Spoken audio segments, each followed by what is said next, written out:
Orang yang menyebut dirinya manhaj salaf atau salafi, sampai sekarang saya sudah tanya banyak orang, itu tidak ada yang berani terang-terangan mengatakan mereka mengikut siapa ulama atau siapa imam yang menjadi rujukan mereka. Salafi sampai sekarang sebanyak itu mereka, dan sebanyak itu yang mendakwa diri sebagai salaf. Apa enggak pernah nanya siapa yang kalian rujuk, siapa imam kalian? Kami ngikut Quran dan Sunnah. Oke, enggak ada masalah.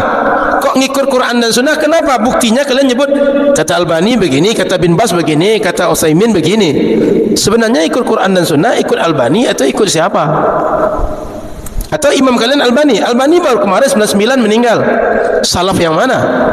Begini Ustaz, mengikuti Al-Quran dan Sunnah itu bukan berarti kita tidak mengambil rujukan dari ulama, tapi kita melihat ulama siapa yang berdekatan dengan Al-Quran dan Sunnah itu, karena semua orang mengaku ulama. Begitu Ustaz.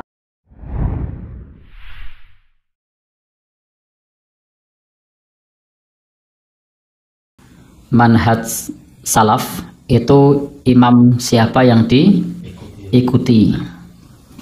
Baik, Bapak dan Saudara yang berbahagia yang dirahmati Allah Subhanahu wa taala, kita juga perlu menyampaikan bahwa di Muhammadiyah sekalipun itu punya slogan gerakan Islam, gerakan dakwah amar ma'ruf nahi mungkar, tajdid. Tajdid itu maknanya adalah pemurnian.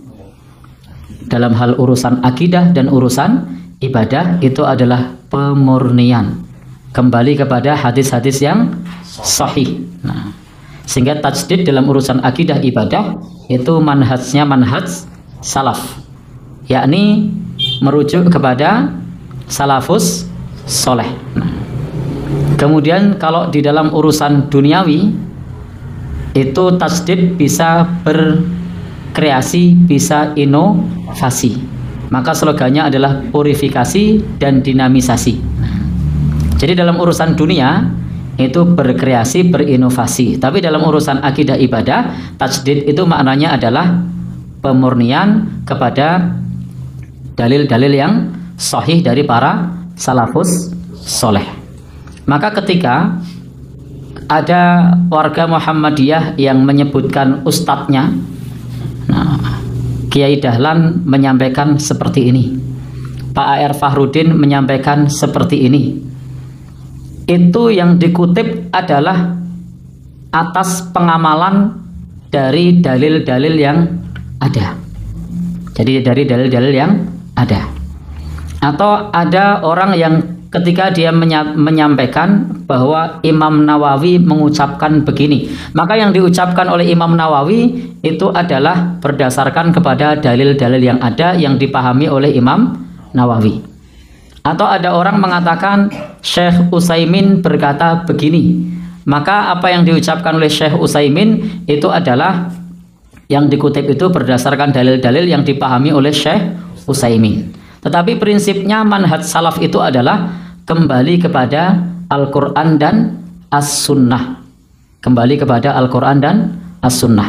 Nah, jadi kembali kepada Al-Quran dan As-Sunnah, kepada dalil-dalil yang sahih, yang di situ kalau teman-teman nanti membaca dari buku-buku yang membahas mengenai bab terkait dengan tasfiyah, pemurnian beragama, atau juga tajdid, pemurnian pula di dalam beragama, itu yang dikutip adalah Al-Quran, hadis Nabi, kemudian pernyataan para sahabat, para tabi'in, para tabi'ut tabi'in, bahkan juga ulama madhab yang 4. Sehingga ketika disebutkan bahwasanya tidak bermadhab, itu bukan berarti kemudian sumbernya adalah sakpina edewi, bukan.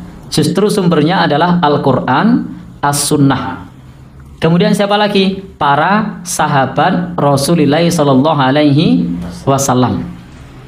Kemudian siapa lagi? Para tabi'in, para tabi'ut tabi'in, para ulama madhab yang 4. Yang kemudian pula ada pendekatan tarjih, dipilih pendapat yang kuat, yang roji. Nah, yang dipilih pendapat yang kuat, pendapat yang roji. Siapakah yang melakukan ini? mereka adalah para ulama. Orang awam tidak bisa mentarjih. Maka siapakah yang mentarjih? Kalau di Muhammadiyah ada namanya majelis tarjih, para ulama. Maka para ulama itulah yang kemudian merojihkan. Sama juga kalau di Timur Tengah ada ulama-ulama besar seperti yang tadi kita sebut, ada Syekh Utsaimin misalnya, ada Syekh Abdul Aziz bin Baz misalnya.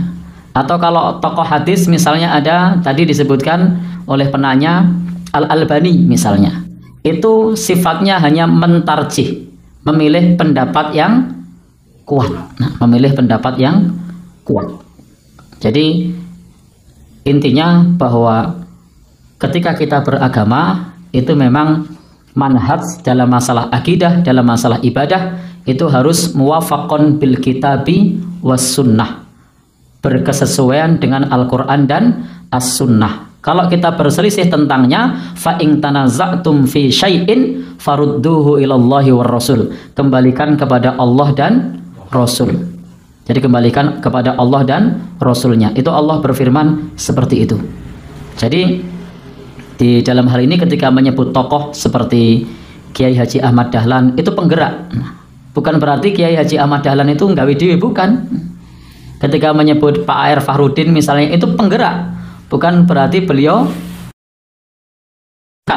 Kita kembali kepada apa yang dianjurkan oleh Allah dan Rasulnya. Sehingga kalau ada pertanyaan manhaj salaf itu imamnya siapa? Ya, tidak ada imamnya.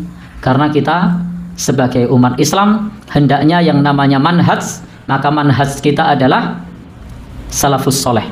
Semua di dalam beragama itu melalui manhajnya para salafus soleh. Ormasnya apapun, organisasinya apapun, maka yang benar adalah yang mengikuti manhajnya para salafus soleh. Yang para salafus soleh itu bisa jadi punya madhab yang berbeda, tetapi manhajnya adalah manhaj para salafus soleh. Tetapi kalau soal madhab bisa jadi madhab Hambali, bisa jadi madhab Syafi'i, bisa jadi madhab Maliki, bisa jadi madhab Hanafi dan lain-lain. Atau seperti tadi madhabnya Ahlul Athar atau madhab tarjih, itu konteksnya adalah mengenai madhab. Jadi bisa saja yang namanya manhaj salaf itu madhabnya berbeda, organisasinya berbeda. Karena manhaj itu adalah metode dalam beragama.